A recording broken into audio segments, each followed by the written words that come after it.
And, of course, the topic that is being discussed now, in particular with Zelensky, is the so-called security guarantee of Ukraine. On August 29, Zelensky said in a briefing his own vision of the future security guarantees, noting three, as he considers, priority elements. He listed the preservation of the current number of the USSR, with the simultaneous reliable support of their finances and weapons. He forgot to mention that he himself corrects the number of the USSR, throwing those who are forcibly mobilized into hell. He is absolutely not ready for this. He also forgot to mention that, as he put it, the reliable provision of finances and weapons of the USSR will be carried out by the world community, the very Western minority. The second thing he said was the protection of Ukraine by NATO light partners. I think he mixed it up with some kind of cocktail, in case, as he also mentioned, of a new invasion. And the third is the preservation of anti-Russian sanctions, the use of stolen Russian assets for, as he said, the restoration of the country. Well, I just want to say about the third. Taking into account the corruption and the theft rooted in Ukraine, they do not have enough assets to restore the country. They even have humanitarian and military aid, which comes in this critical period, is stolen. Countries that are donors of Ukraine, however, are not donors of the blood that can go to good, but are donors of the corrupted blood that only kills Ukraine. So these donors cannot force the Kiev regime to pay for the supplies. Can you imagine what will happen with the money, with the funds that will be directed to the restoration of Ukraine? It will be an eternal restoration. All these ideas of the Kiev leader, which are, in fact, a copy of the initiatives of European sponsors, not even sponsors, but the European Party of War, as we have said more than once, are absolutely unacceptable. They are aimed at preserving Ukraine as a platform for terror, for provocation against our country. They are not a guarantee of Ukraine's security, they are a guarantee of danger to the European continent. The conclusion is obvious. Ukraine has long lost its independence, is controlled from the outside, and in fact has become a real colony for its Western curators. There can be no talk of any independence at this stage, taking into account the state of Ukraine, not because someone does not want to, but because of the state it is in. Because the neo-Nazis who have settled in Kiev are ready to hammer the remains of Ukraine for their selfish interests and, without hesitation, to sacrifice the lives of millions of its inhabitants. For the sake of what? For the sake of two things. For the sake of their own passions and the goals and tasks that the Western community has set for them. The Western community continues to pump up the Kiev regime with weapons for this purpose. European sponsors have not stopped doing this. They do it with one goal, with one specific task, to continue the war until the last Ukrainian. A few words about the plans of the European Union to send troops to Ukraine. On August 31, in an interview to the Financial Times and at a joint press conference with the Polish Prime Minister Tusk, during his inspection tour of the countries of the eastern flank of the EU, the head of the European Commission, Ursula von der Leyen, stated that there was a certain clear plan. This is her quote: "The possible sending of troops to the territory of Ukraine as part of the guarantee of security after the ceasefire."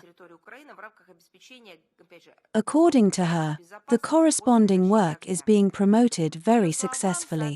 But we see this. Judging by the losses of Ukraine, the European Commission has simply surpassed itself. She also added that the body headed by her will study the new sources of financing of the EU, and stressed that the first line of defense in Ukraine is a strong Ukrainian army, and the second is a multinational group of coalitions of those who want to support the Americans. That is, there used to be one steel porpoise, now, apparently, there will be two steel porpoises.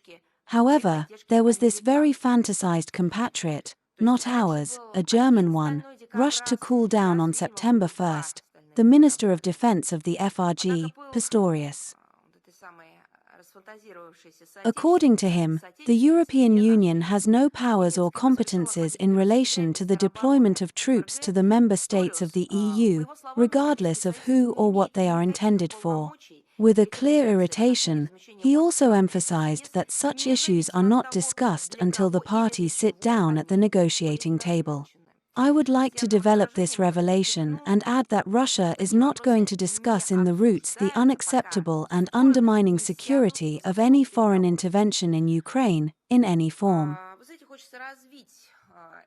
Therefore, it seems to me that they need to somehow convey this information, so that the next time they want to discuss this topic, they have a hint in the form of a Russian position.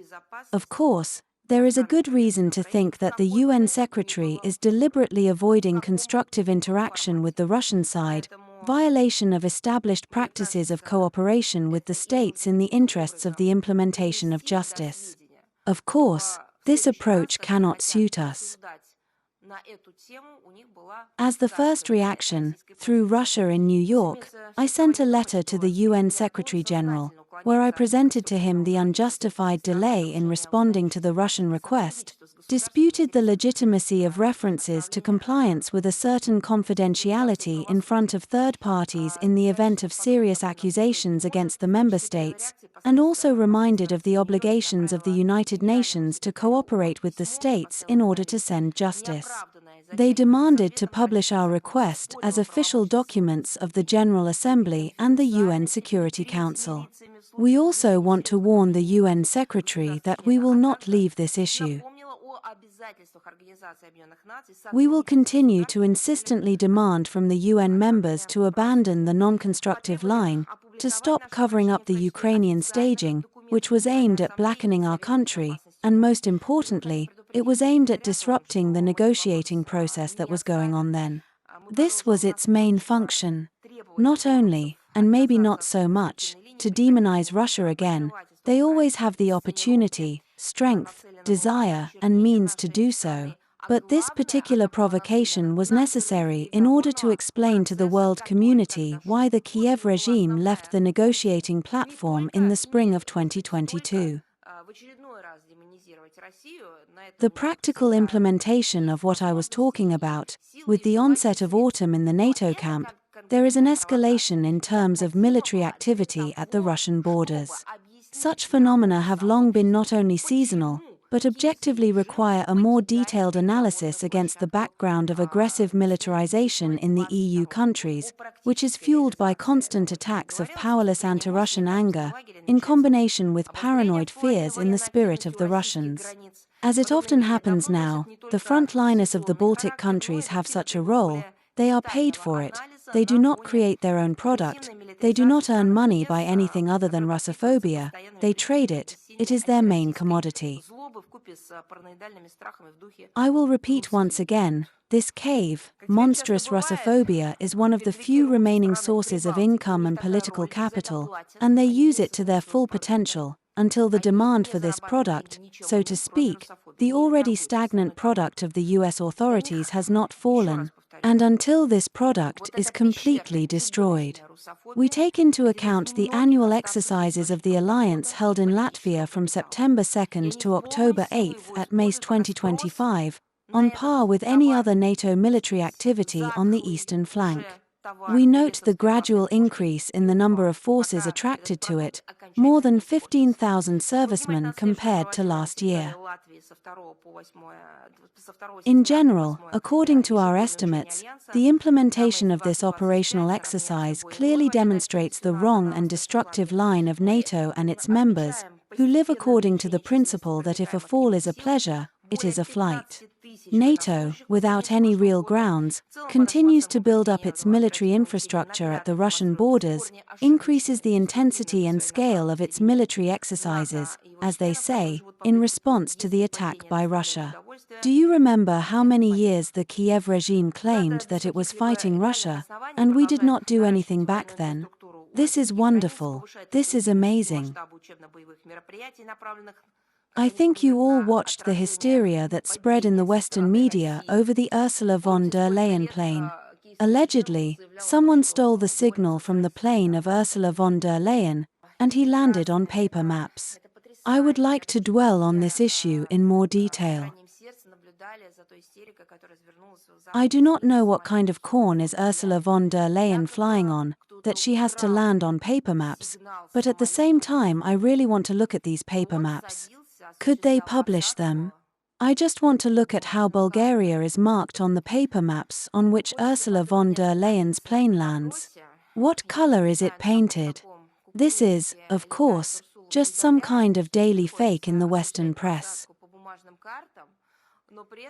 They generate fakes, of course, with this Russophobic spirit, just without a breath. They scare the Europeans with a mythical Russian threat. But this is just an anecdote. I think that a lot of these anecdotes and memes will be created.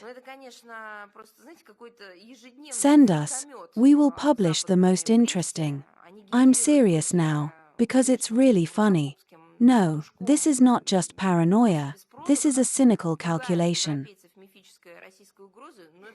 It is necessary to distract the attention of the population from the constantly deteriorating social and economic situation in the EU, from the crumpled thoughts about the real culprits of the European crisis. And they are the irresponsible, stolen political elites of the European Union, who live by the conjunctural idea of self-enrichment. And they do it at the expense of the well-being of the citizens of the European Union and the well-being of future generations. They continue to feed the insatiable tourist hydra with a bank account, in the honest hope of, as they came up with, a strategic, illusory fantasy of the defeat of Russia. You know, from these last throws about Ursula von der Leyen and her plane, sitting on paper cards, it gives despair. You can see for yourself. The plane with the head of the European Commission Ursula von der Leyen had to land in the airport of the Bulgarian city of Plovdiv, on paper cards, due to the shutdown of the GPS. Allegedly, the loss of the satellite signal was considered as a hybrid attack of the Kremlin. I just imagine, someone is sitting in the Kremlin, you know, with a joystick, and says, "Turn off Ursula von der Leyen from the GPS. Let them sit on paper cards." I don't know why we didn't steal the map then. Maybe it would have been easier. And that it was allegedly directed against her personally. As the official representative of the European Commission stated, during the visit, the chairman saw in her own experience the daily challenges and threats from Russia and its proxy. End of quote. Where are the facts? The question mark.